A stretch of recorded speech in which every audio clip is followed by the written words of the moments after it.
everything I've talked to this point can be used in the whitetail woods as well. So again, when you're trying to get the most bang for your buck, all this gear is extremely expensive and for a good reason, but being able to get the best use out of it across the board is really good. I was like, well, if I throw a mic on, then I can help others the way that these people have all helped me. Born in the heart of the Pennsylvania deer camp, with the help of experts, friends, and local legends, we bring you valuable knowledge and powerful stories for your hunting adventures. Welcome to the East Meets West Hunt Podcast with your host, Beau Martonik. All right, welcome back to another episode of the East Meets West Hunt Podcast. This is the Gear Talk edition, and these are short 10 to 20 minute episodes that go into specific gear items or something that comes to mind or questions that you guys have brought into me. I got a question in recently that was like, hey, Beau, what are you wearing on an elk hunt, a September elk hunt, archery? And I was mentioning I had a tag in Montana this year. So I was like, you know what, I'm going to go down and break through my layering system, why I choose specific pieces and what has worked for me in the past and how I'm kind of adjusting it for the current year here. First and foremost, I use an 8-piece layering system, which that is not something I came up with. John Barklow over at SITKA was the person that really taught me everything when it comes down to layering. And I've spent a lot of years testing it and kind of figuring out my own system. I'm always testing new gear, so things are changing. But this is a system that I feel is really good for specific elk hunting. Now, I will talk about in here, there are a few pieces that I may adjust or change depending on different conditions, but you don't absolutely need to change some of these things. It's really kind of personal preference with it. But so when you're thinking about a layering system, the biggest thing where it all starts at is your foundation. So where you're starting at is your base layers. That's something that's often overlooked. A lot of times someone wants a nice jacket or pants and they'll throw a cotton t-shirt underneath it, which is not good in the situation that everything starts at that base. And the purpose of a base layer is to pull that moisture away from your skin and to also keep you from stinking and being able to dry fast. So you can go back and forth between synthetic and merino options. And for the most part, I've used synthetic options in a lot of cases and a lightweight synthetic option. And the reason for that was quick drying and being able to just pull that moisture away from your skin really fast. One of the problems with synthetic is even ones treated with polygene on longer hunts, like this one will be probably about a 10-day hunt, they can start to stink after a while. So merino wool is a really good option for that. They're a little bit slower on the drying process. So in super wet conditions, I typically go towards synthetic versus merino, but the climate and the area I'm going to be going to is relatively dry, relatively hot, and more of a spot and stock style of hunt. So that's kind of goes into some of these layering choices. I'm going with the SITKA Merino 120 long sleeve base layer. So that'll be my top layer, super thin, even in hot weather. I don't get overheated in it. It's really nice and durable. I mean, I wore this probably over 100 days in the field over the last year, still holding up. And then I also have the matching 120 base pants that go along with it. Honestly, I probably won't use this a whole lot on an elk hunt, but I keep that base layer just in case you get a cold spell, because in the mountains, things can happen really at any time and you need to be prepared for it. And they weigh next to nothing, so I just crunch this up and have it inside my pack. Now, after your base layer, now this is your next piece that's still pulling moisture away from your skin. Your active mid layer is something that you're gonna be hiking in most of the time. I'd say the majority of the time I'm elk hunting, I'm wearing my base layer, my active mid layer, and my pants, and that's really it. Now, so that for me, the active mid layer, I brought two options here to show you. I'm going to use SITKA's Intercept, which is using a 220 weight wool It has removable elbow pads for stocking in there, but it's super silent. And same thing with keeping away the stink and the stench with it. Built-in face mask. It's contoured fit, athletic fit. I really like this piece for elk hunting.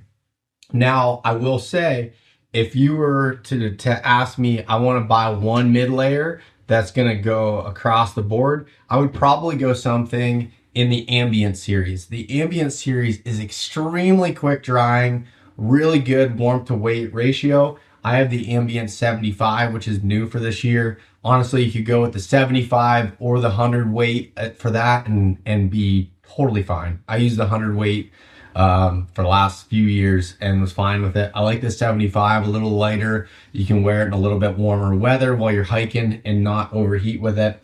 It's got panels on the back where you typically sweat a lot that have less insulation in it to make it more breathable. It does not have the built-in face mask, but this is just a really nice piece that, I mean, all the stuff here so far I'm talking to you can use in the whitetail woods or on the western hunts. So having that versatility is super nice. Now moving into the next layer in my pants. So my pants, I'm going with SITKA's Intercept pant. So similarly to the Intercept top, this is a quiet stocking piece. You brush up against stuff. There's not a whole lot of noise that's associated with it. You have hip vents so you can dump heat while you're walking. It's got removable knee pads, which I love keeping the knee pads in, whether I'm saddle hunting in a tree, whitetail hunting, or especially on the spot and stock hunts, and you're spending a lot of time on your knees or crawling. That stuff helps out so much for that. And I have them here in a solid color. You can also get them in a camo. I like solids on pants a lot of times because you can use them for a lot of different situations, from hunting to scouting or wearing around, that hiking, doesn't really matter. But these pants have been really good for that situation. Now moving along to the windproof layer. So this is a layer I see a lot of people skip, and they're saying, oh, my rain jacket's windproof, but I don't love wearing my rain jacket very much at all. It's a little bit louder, and it's just, I just don't love wearing it all the time. So I like to have something that is a windproof layer. The Jetstream vest is super versatile from that standpoint.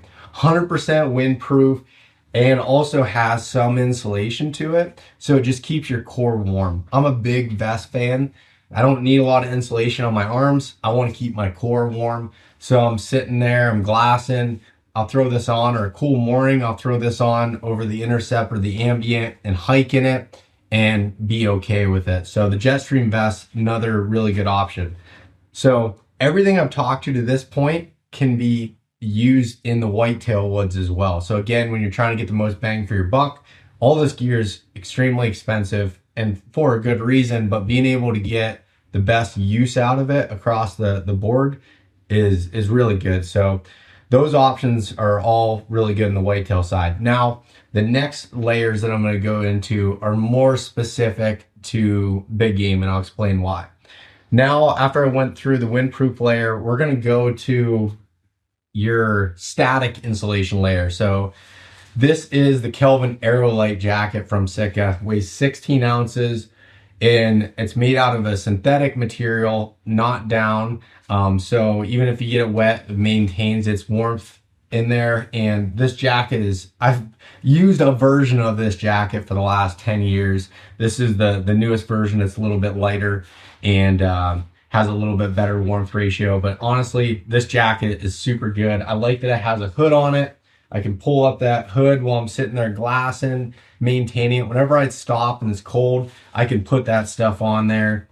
It's a really nice jacket. I get this in a solid color because I'm not hunting. I'm not getting in close with it on. I can wear it around town in the wintertime. It's a really nice jacket for that. But even on warm weather hunts, I carry a puffy jacket. Again, it weighs a pound, and you just don't know what weather conditions you're going to get into. So I think it's really important to always have a puffy jacket in that scenario. Now, rain gear. This is another thing that I've also done this, but I see a lot of people be like, I don't need to really carry rain gear. It's not calling for for rain, or like I just mentioned, I'm going to be in a relatively arid climate where there's not getting a whole lot of rain. But I've been in the situations where I've spent 2 weeks in perfectly sun and you get rain and 38-degree weather, and it's miserable and can potentially, depending on where you're at, be life-threatening if you're not prepared for it. So I have the Dewpoint jacket and pants set up. It's way, again, next to nothing. I can roll it up. I just have this in the pyrite color, solid color there. The pants zip on and off, add as a wind layer if you need a glass in, and then also the protection from the elements. The Dewpoint jacket has pit zips that run all the way up on the inside there. It's a very minimalist jacket, and but if you did need to hike in it, you can vent those out because I tend to overheat. And Gore-Tex can be breathable, but it's definitely not nearly as breathable as these other pieces that I have here. So that having those vents are super helpful to be able to have. And then lastly, just the accessories. So that rounds out the 8-piece system. If I were hunting something in like October or getting a little bit colder, I may add a set of puffy pants to it to really make it kind of a 9-piece system there.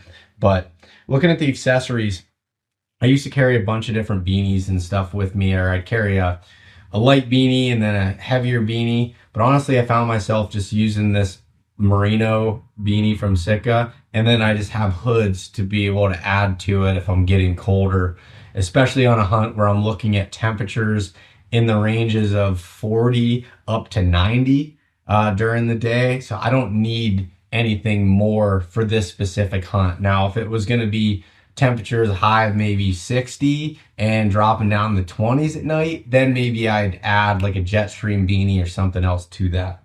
And then for gloves, just the Merino gloves, super lightweight, thin, but still add a little bit of warmth there. Again, I have my pockets to keep me warm. It's a relatively drier climate. I don't really need the waterproof gloves or anything to be able to have with it. So I'm just gonna have the set of Merino gloves with me.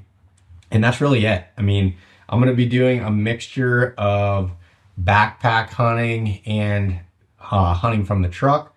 So these pieces allow me to go across the board there and be able to use them. They're lightweight. You don't need a whole lot of pieces to survive in all of these different things. Just really 8 pieces and you're good to go. But like I said, building a layering system can be expensive. So trying to figure out what you have, where you can fill in those gaps, what are some of those integral pieces, but don't skimp on your base layers, making sure you have those. Those are the foundations of your system.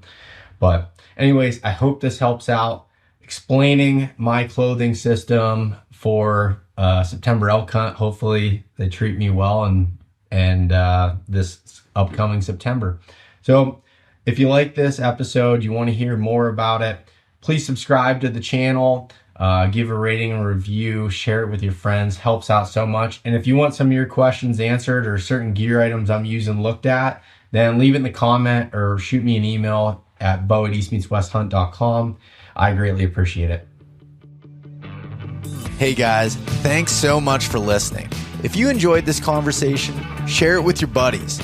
Leave us a rating, a review, and subscribe. If you want to check out more content like this, there's plenty in the links below. We truly appreciate having you guys along with us.